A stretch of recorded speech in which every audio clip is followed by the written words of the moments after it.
When I think back to the night everything changed, I remember the quiet way it all began. There was no argument, no screaming, just a short message in the group chat. It was so brief, it almost felt like a clerical error. My parents said they'd discussed it and decided it was best if I stepped away from the family for a while. They didn't call, they didn't try to explain, and I wasn't surprised. My aunt put a thumbs up on the message, and the rest of them stayed silent, which somehow made it worse. I answered as calmly as I could, said I'd respect their wish and step away from the family fund as well. That was it. That was the end of my participation in something I'd built and protected for years. That night, I closed my automatic contributions to the joint account. The next morning, my phone was full of missed calls. My father's voice trembled in a voicemail asking what I'd done. The bank had flagged everything. I answered only that I was honoring their decision. What they didn't realize, not yet, was how much of their stability had been resting on my silent work behind the scenes. To understand how we got here, I have to go back years. My sister's second hospitalization was the first real fracture. My father called me in tears from a parking lot. He couldn't get her admitted without insurance. They were out of options. That night I cleared my savings and paid for her rehab in cash. Nobody said thank you. Nobody asked how I was coping. But it wasn't about that. When my mother was diagnosed with diabetes, I started paying for her medication. When my father's hours were cut at work, I stepped in to cover the bills. When Megan, my sister, slipped again, I was the one they turned to. Quietly, almost ashamed. It started as a few $100s here and there, just to tide things over.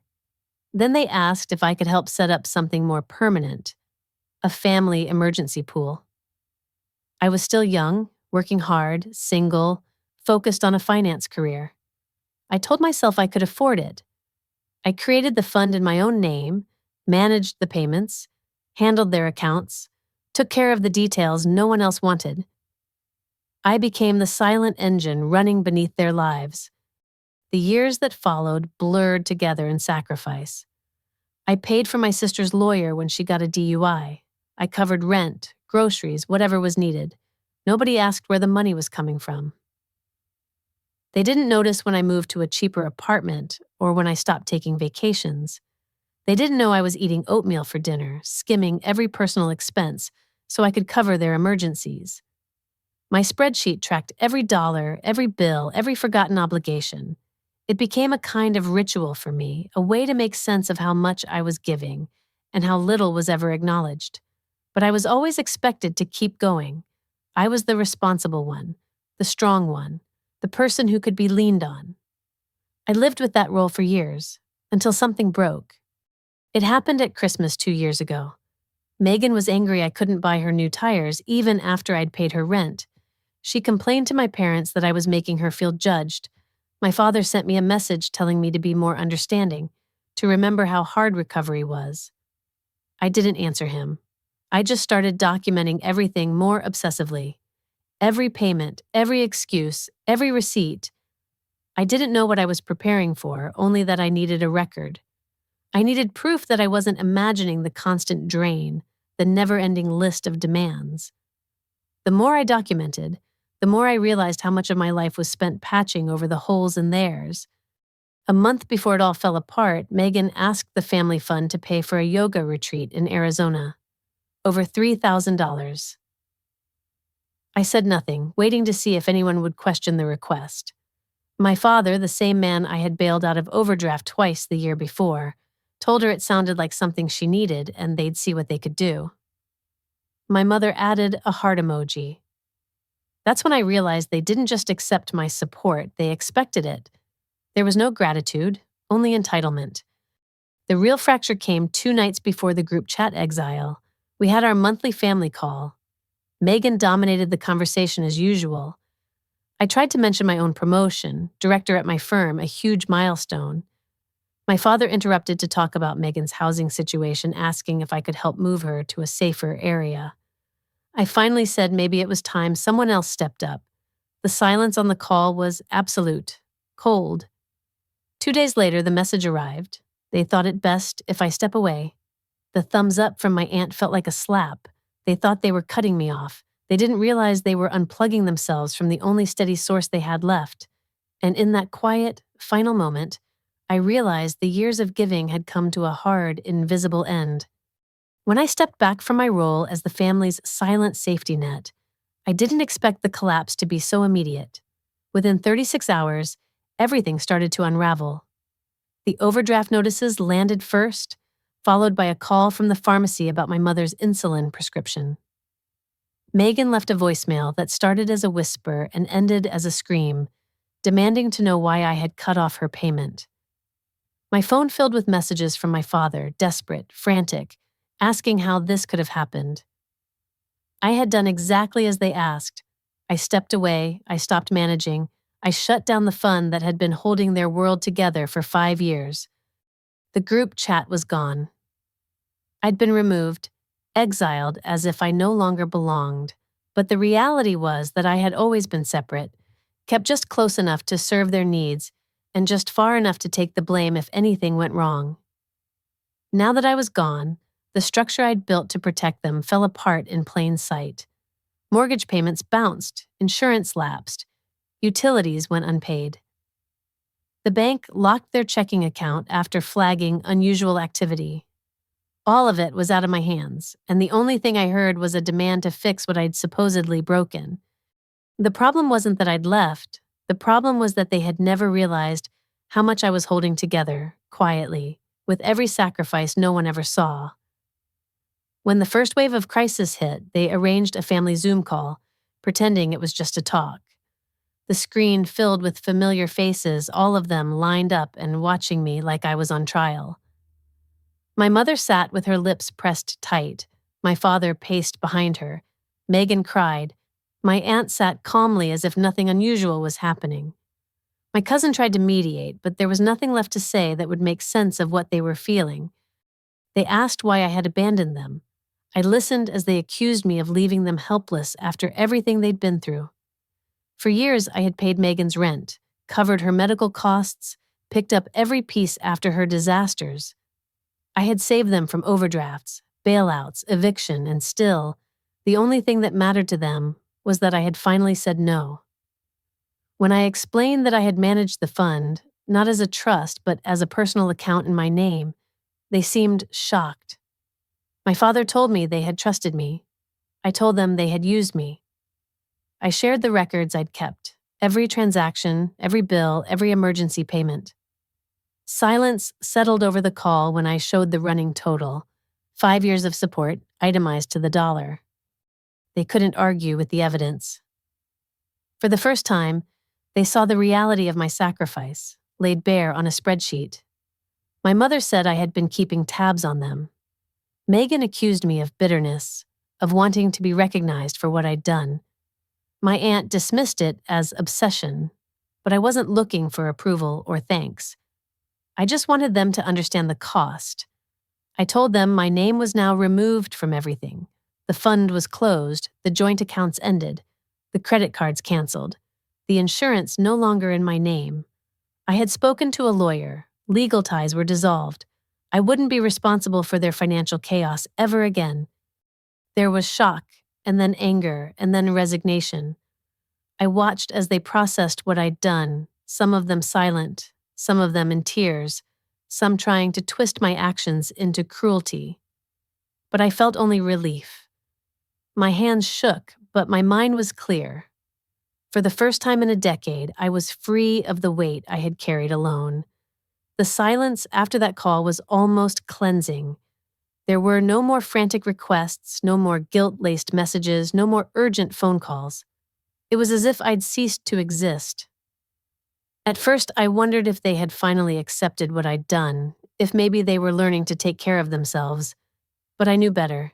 The truth was they were falling apart, and they needed someone to blame for it. 10 days later, the fallout reached a new level. An anonymous email landed in my inbox. It was short, bitter, attached with screenshots of unpaid bills, an eviction notice for Megan, a rejected credit card application with my name listed as a former co-signer. They were unraveling in chaos, desperate and angry.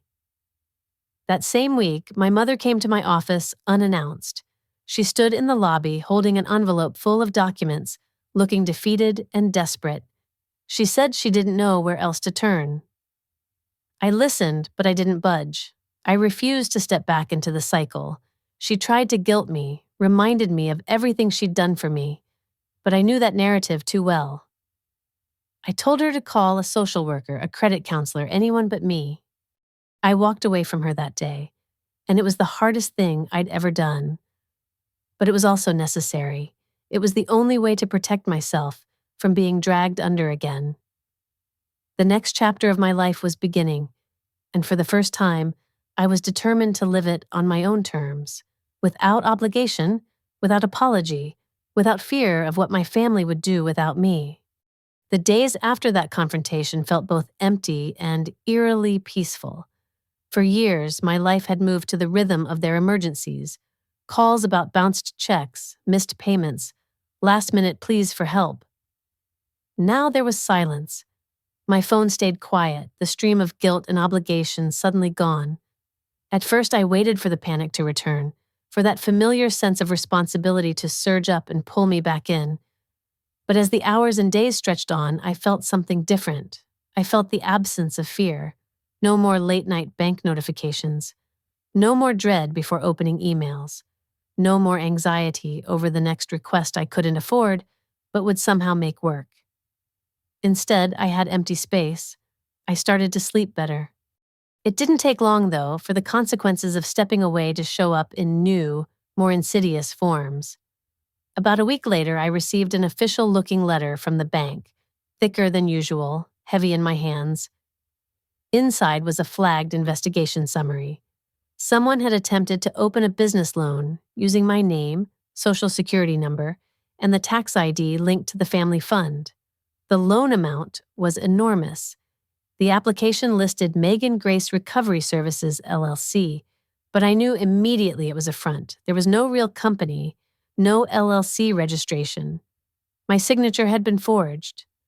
My parents' names appeared as co-signers.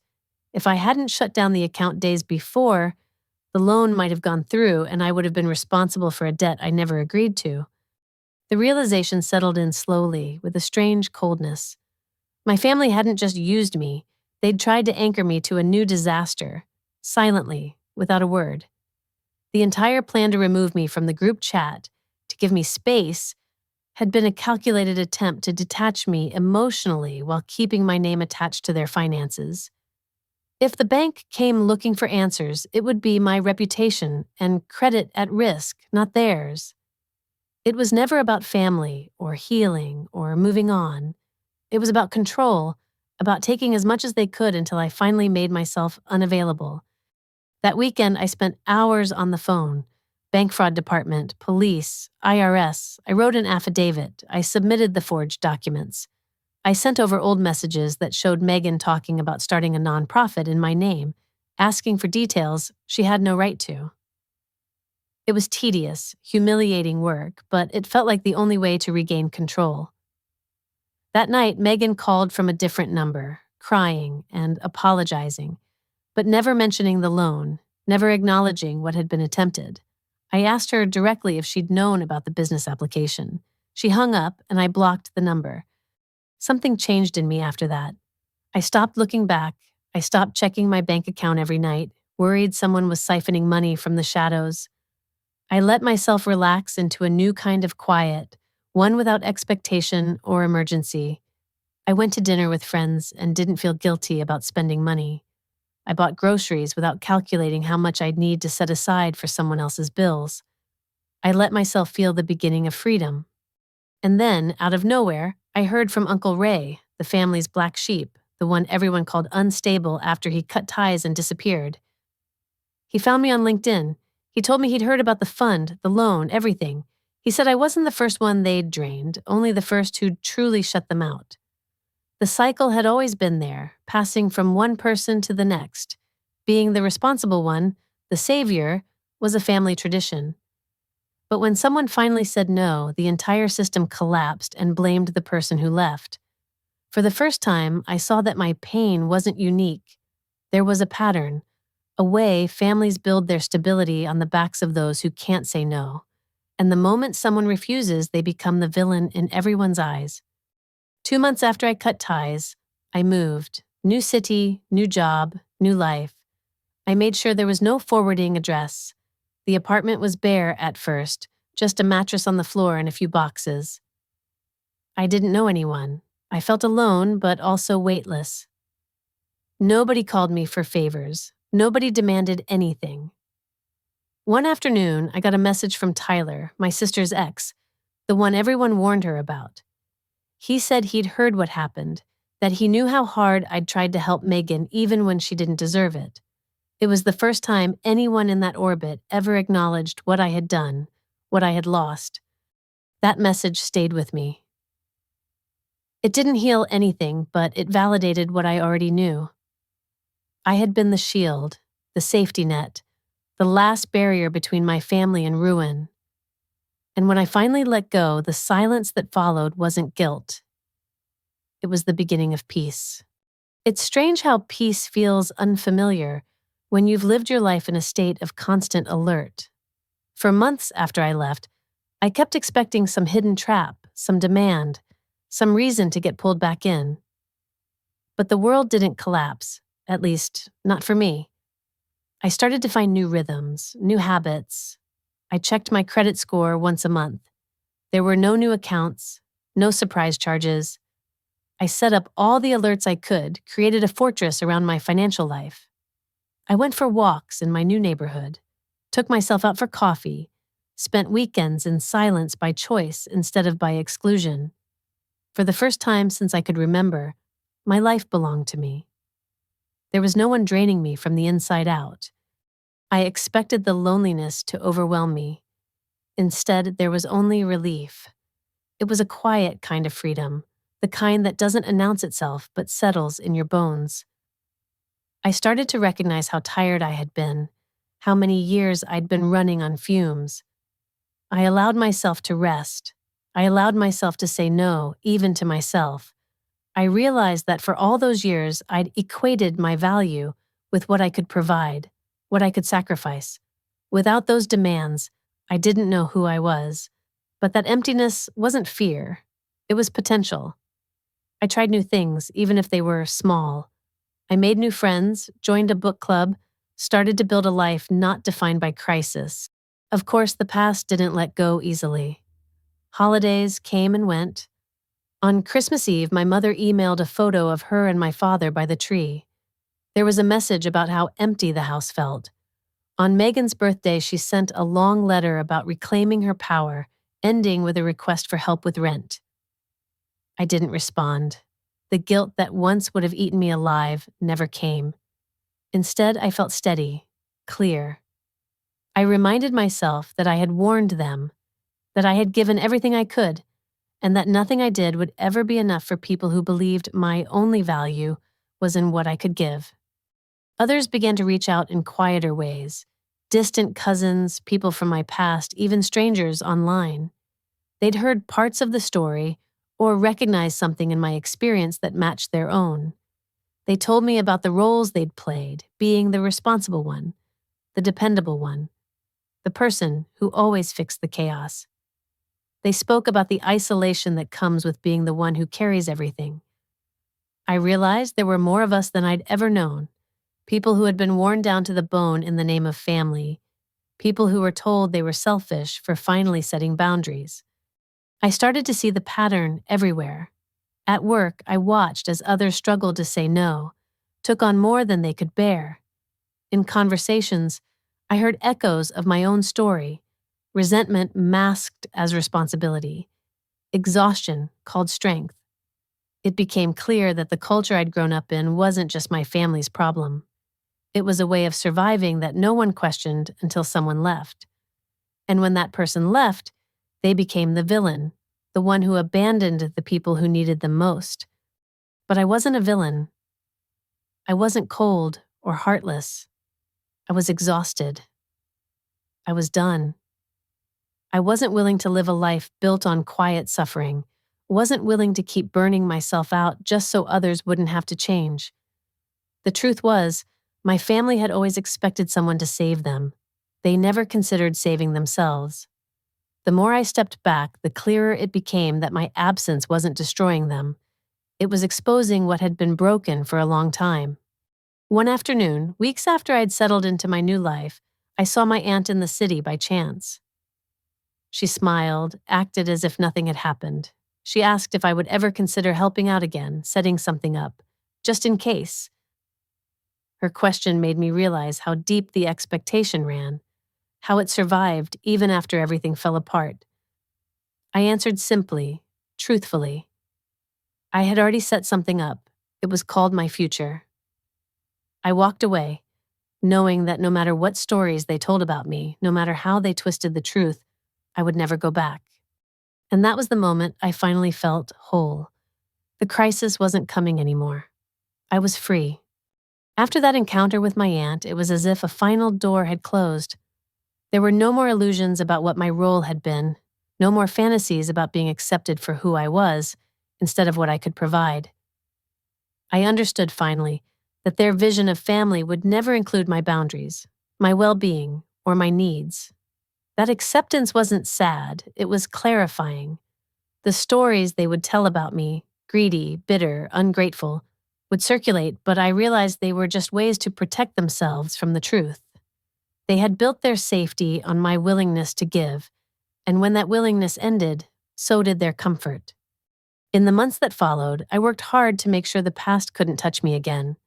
I reviewed my credit and bank accounts regularly, always looking for signs of old habits returning. I put new security measures in place, changed passwords, set up alerts for every possible scenario. I learned how to protect myself from the inside out, not just financially, but emotionally. I caught myself sometimes flinching at every unknown call or unfamiliar email address. But with each month that passed, my vigilance became less about fear and more about confidence. I knew what to do. I wasn't vulnerable anymore. The reach of my old life lingered in smaller ways. Sometimes a distant cousin would message on social media, probing with polite curiosity or sudden warmth that felt like an old script. A few even apologized or hinted at regrets about how things had ended. I responded kindly but never offered details, never reopened the door. The cost of connection with that part of my family was too high, and I wasn't willing to pay it anymore. I started to see my own story repeated in others, coworkers, friends, acquaintances, people quietly worn down by the same endless expectations, the same unspoken contract of sacrifice and silence.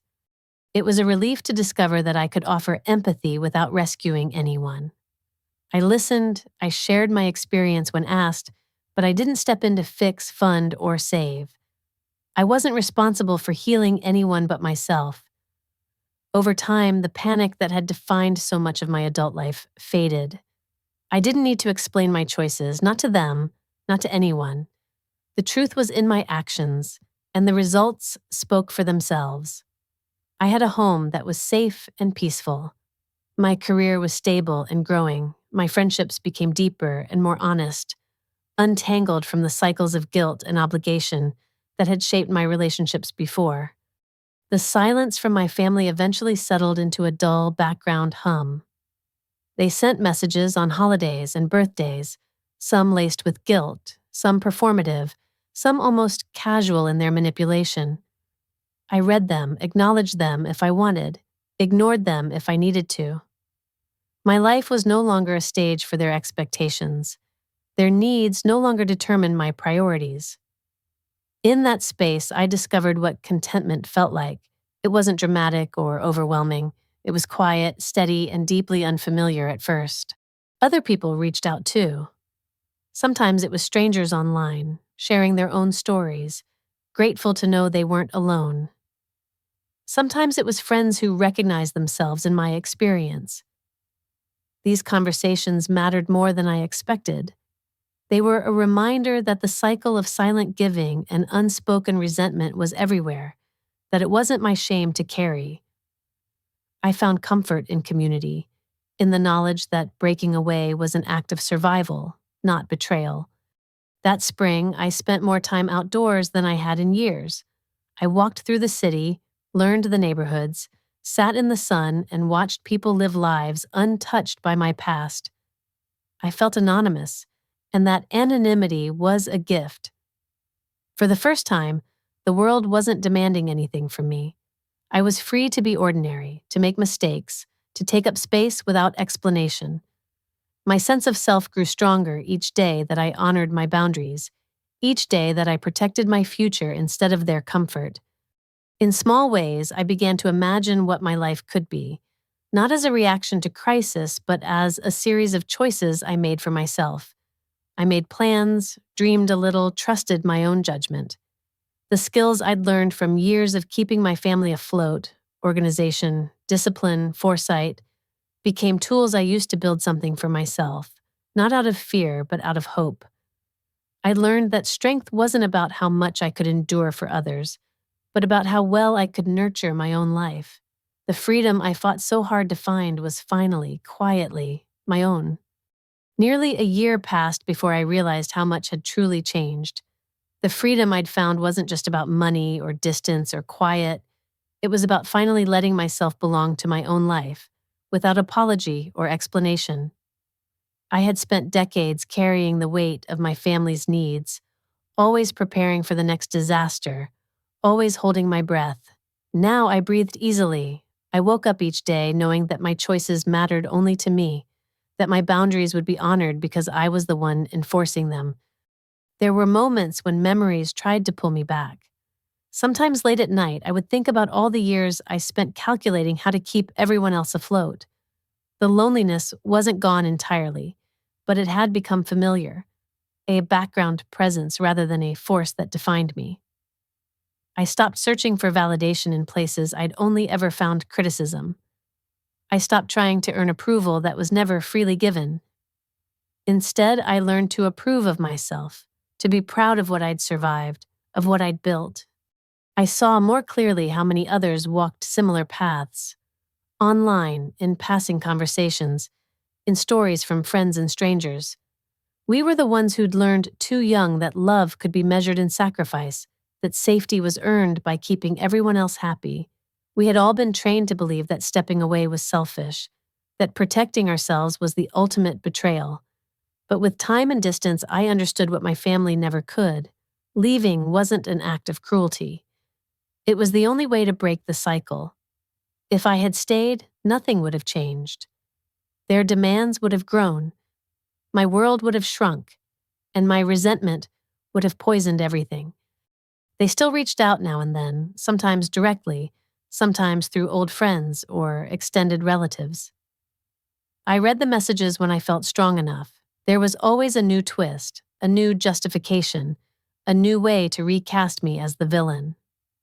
I let their words pass over me without response.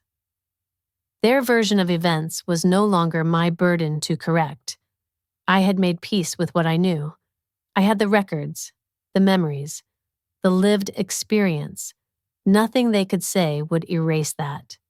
Work became a source of meaning and pride. I grew in my career, took on challenges I would have avoided before. I found mentors who respected my boundaries, colleagues who appreciated my perspective. I let myself enjoy small luxuries, unburdened by guilt. Dinners out, trips, new clothes, lazy weekends. None of it needed justification. My life was full in ways I'd never imagined. It wasn't grand or flashy, but it was honest. It was mine. As the seasons turned, I noticed that the ache of old wounds had faded. I could think about my family without anger, sometimes even with compassion. I understood now that their behavior was shaped by patterns much older than me, by cycles of dependence and denial that went back generations. I couldn't save them. I could only save myself. And in doing so, I hoped, quietly, secretly, that I might give someone else in our family permission to do the same someday. The final lesson was simple. I was never the villain. I was the first one who refused to drown. My family's comfort depended on my silence, my service, my endless forgiveness. The day I walked away, I stopped being their lifeline. It was painful, necessary, and utterly transformative. I had given everything I could. Now I belonged to myself, and that was enough. There is no perfect ending, no tidy closure, but I no longer crave either. My freedom is not dramatic, it is steady, unremarkable, and real. My boundaries hold, my future is my own, and for the first time, that is all I need.